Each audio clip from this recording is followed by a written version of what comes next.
Hello, my name is Rav Avi Baumol. I'm in Efrat, Israel, and I'm giving this shir in memory of Sarah Rivka Bat Rav Nachum, the Mindel Sarah Lamdrach. Mizmor Pei is a very poignant one for the tragedy that loved ones are experiencing here in honor of Sarah. It has one refrain which reverberates throughout the Mizmor, which states, Elohim hashivenu, ha'er panecha v'nivasheh. It states to God, return us on the right path, shine your light upon us, and we will be saved. The implication in the Mizmor is that this individual is off the path, off the connecting path with Hashem, feels like he's in the darkness of Hashem's Hester Panim, and is looking for salvation. This message appears in verse 4, in verse 8, in verse 15, and in conclusion in verse 20, Adonai Elohim Tzvaot Hashivenu, Ha'er Panecha V'nivasheh. What is this context? What is the setting in which this individual is calling out to Hashem? It seems that the Mizmor on a national level is referring to Am Yisrael at a time of great crisis, of great tragedy. And when there's tragedy which befalls, many things take place. Physically, we're removed from our comfort zone. Emotionally, we're a wreck. But theologically, we're also in trouble. Because if Hashem, you're willing to do something like this, which is take someone so much loved and so innocent from within us, so then how is it possible that I can find a way to have that wonderful relationship of love? The Mizmor begins by turning to Hashem and saying, aren't you our Ro'ei Yisrael, Pasuk Bet, Ro'ei Yisrael Hazina? If you are our shepherd, act like a shepherd and guide us. Listen to us. Nohei Katzon Yosef, Roshev Akuvim Hofia. The Mizmor throughout, the Baal Mizmor is asking God to appear. All we want, Hashem, is for you to appear and explain to us why did this take place. It's a very heavy and very difficult message. But a person who's in pain, who's a victim, who beholds a senseless tragedy, according to the Mizmor and sources in Tanakh, has a right to turn to Hashem and to say, tell me why. Shine your light upon me and let me understand. The Mizmor uses several metaphors, but says it straight out in verse 5. Even if I wanted to pray, Adonai Elohim Tzvaot Ad Matai Ashanta B'Tfilat Amecha. Oh my God, how long does your cloud of smoke prevent our tefillot from coming through? I thought this was very powerful, considering that this beautiful project started as a tefillah project. So perhaps all of our tefillot together would help Sarah be saved, and at some point it was turned into a memorial.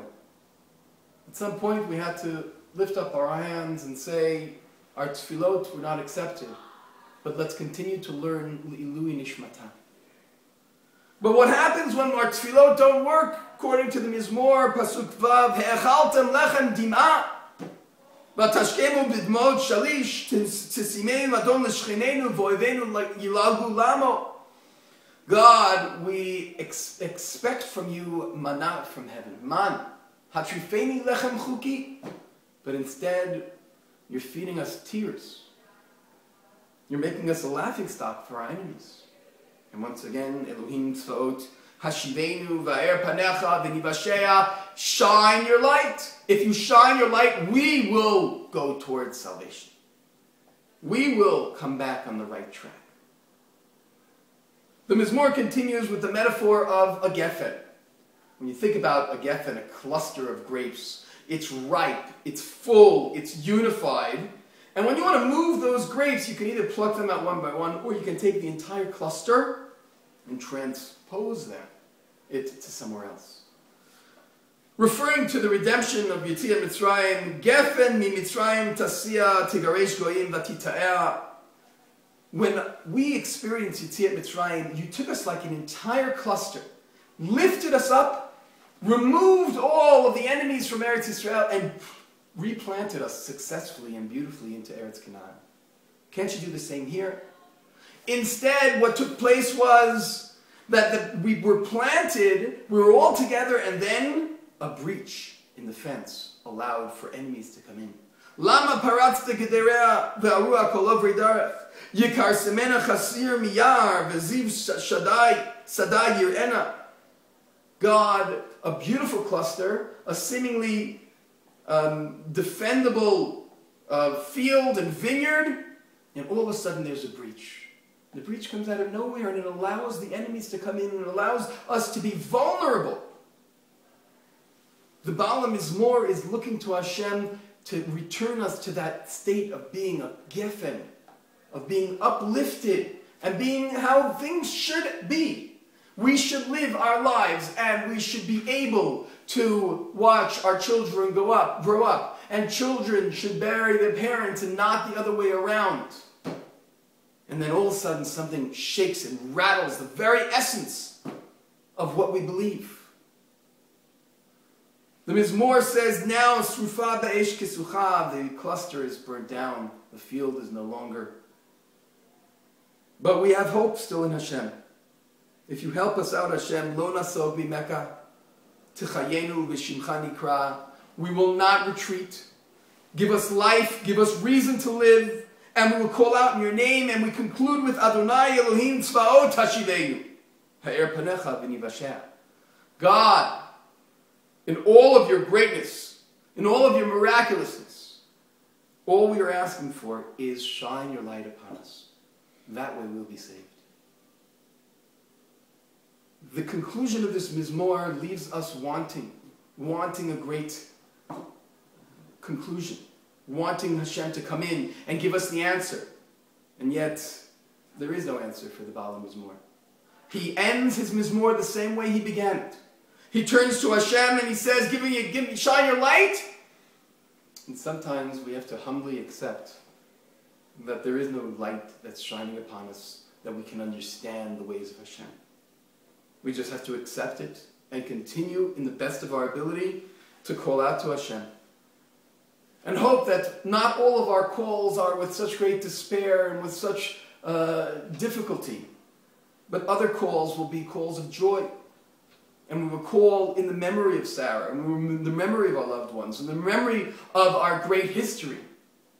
But in this Mizmor, it's a bit of a eulogy. It tells us to express our grief and to recognize that we will not be able to be that joyous gefen which will be uprooted and replanted in its perfect sense.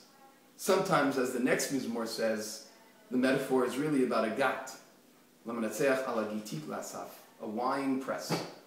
That we have to be crushed sometimes. We don't know why. But that crushing sometimes will bear fruit down the road in a longer process, bringing fine wine. It is my hope that this Mizmor will act as a consolation, a comfort, and an inspiration. Le'aliyat nishmat Sarah Rivka bat Rav Nachman Mindel, and that we continue to seek God and sometimes call out to God, ask, beseech, scream out. And when there's no answer, we continue on and we learn the Tehillim, and we all do so sometimes turning our prayers into memorials and turning our tefillot into ultimate blessings that Hashem will shower us with joy and with great happiness. Yehi Zerah Baruch.